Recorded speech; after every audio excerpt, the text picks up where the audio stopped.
Nigeria has confessed that indeed Jesus Christ is Lord. Biafra people, you can never take them for a ride again in Nigeria. And we are just starting, we have not even landed. So, like I promised that every 2 weeks, thereabout, I'll be giving you updates. I promise that we are going to, hire the international consultancy firm that will take up enough from Africa. We have done that. We'll file the application to the African Union. We are also doing a lot of things which will come out in the next few, either this coming week or the upper one, that will break the ground again. I promised you that now, when we started, they say, oh, what are you doing? Do you have lobby firm? Do you have lobbyists? Do you have, what is the diplomatic step you're taking? You cannot take diplomatic step when it is not the right time. You know, a lot of people don't understand how the freedom fighting works, especially in a complex country like Nigeria. What happens is that we have built the foundation, have a more organized government, and we have started the self-defense of Biafra, not only against the terrorist state, but making sure that nobody comes to Biafra land and kill and go free. And today, we are officially in conflict with Nigeria, or I would say, war, because the chief of army staff actually said they are in a symmetric war. That is what is needed to be able to stand very strong and tall in the eye of the international community. So when you are going out there using diplomatic channel to speak and seek a redress to what has happened to Biafra people, you need to be speaking in a language that will wake up even the dead spirit. And what is that language? Language is that if you come to kill with arms, we are going to retaliate and defend ourselves, and we will first kill you. And that's exactly what is going on today in Nigeria. They are hiding it. We are posting it. We are exposing it, trying to create awareness for the world to know what is going on. So now that we have lobby firm and have lobbyists in Washington, D.C., all they need to do is that there is language we'll be speaking, not this speech I'm making now. No. The world don't listen to this speech. They have killed us enough and nobody reacted. Not even one single person from Nigeria has been held responsible for the genocide against Biafra. Wike killed over 2,000 people.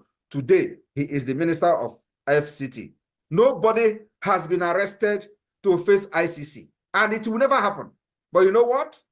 We have beginning to speak in a language, and that language is Woto language. When they come to do that atrocity, you face them. And what we have to do is to make sure we have more powerful, sophisticated weapon than them. That is the language the United Nations will listen to in the nearest future. In a few months' time, that language will go very, very loud. And by the time it will be going loud, we already have the lobbyists that will be presenting fact and figures. What is going on, why this is happening, and why it must be addressed. Without that, you will shout for Biafra for 100 years, nobody listen to you. They will you'll be killed, nobody will listen to it. It has happened. So, my people of Biafra, we are on the right track to our freedom. Like I said, we are not going to get our freedom like other people got their freedom, because we are different people, different country, different mentality, and different orientation. When I listen to people say, oh, do you see where they are? You have declared freedom from diaspora. I look at them and laugh. They will tell you, you are conducting self-referendum. Have you seen any country that have done it before? I look at them and laugh. I don't need to do it because other people did it. I have come to understand that something that is going to work for Biafra people. That thing that worked for Mandela will never work for us. That thing that worked for Gandhi will never work for us. We need to put more salt, more pepper, and more fire. In combination of what Mandela, Gandhi, and every other person did, because Nigeria is a very complex country. Very complex with criminality and the kind of system that is like no other one. So you needed a very hard hammer to break Nigeria. And that hammer is what I'm using very well. So today, like I promised you last time, that the radio, the Voice of Biafra radio will be up and running today. I have come to announce to you in the United States that the Voice of Biafra is now live in the entire old Ebonyi state. Entire old Ebonyi. This one is not, you hear it in this village, and that village is not hearing it. No, the entire Ebonyi state is now covered. The entire state, even beyond to part of Benue, is now covered by the Biafra satellite radio, the Voice of Biafra. This week we are going to cover Isoko and the other part of the riverine side. We're going to cover at least 3 different locations this coming week.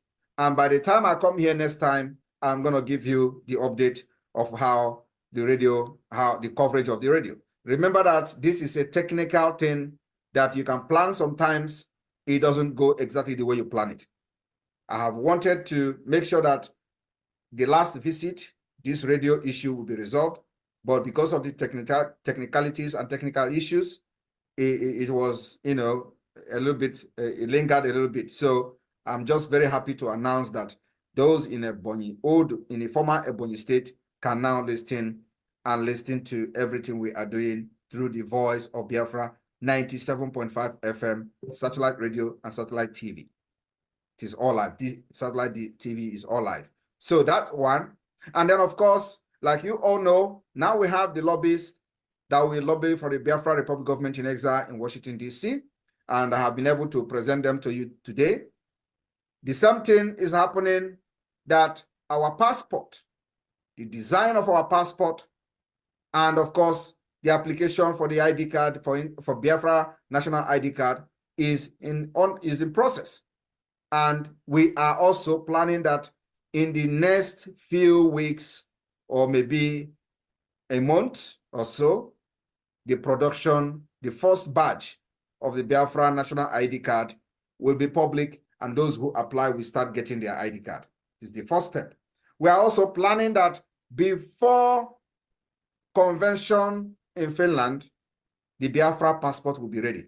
The reason why it is very important for the passport to be ready is so that as soon as the declaration of Biafra, the declaration of the restoration of independence state of Biafra on December 2nd, many of the cabinet members and those who are very serious will have the privilege of having the Biafra passport. And this Biafra passport will be recognized by any country that recognizes Biafra. And we are looking forward to a few countries for a start. In addition to that, I want to tell you all that God is opening a very big door. I have been saying it, that those who refuse to fund this liberation of Biafra, the time is coming that we don't need you. And God is opening that door.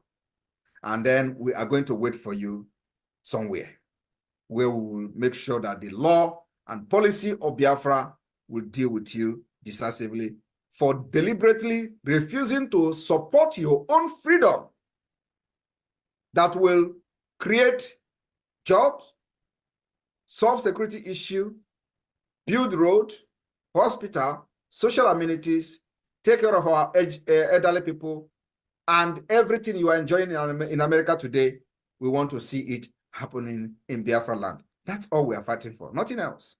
We want to be those kind of people that will live among nations and be proud of where we come from.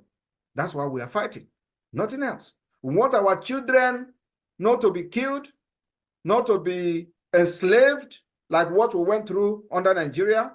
We don't want our children to go through the same thing. That's why we are fighting. We don't want a country where something will happen and the military and police will go and kill entire village. No. And I'm telling you today that that particular attitude and actions and activity and the criminality of Nigeria state is stopping. Because when they come to do it, we are not moved. We have lived with it for many years. It did not start today. It did not start under this government. It has started even before the formation of the Biafra Republic government in exile, the killing of our people. All we do now is to stop them from killing us. And we have succeeded in stopping them. We are going to make sure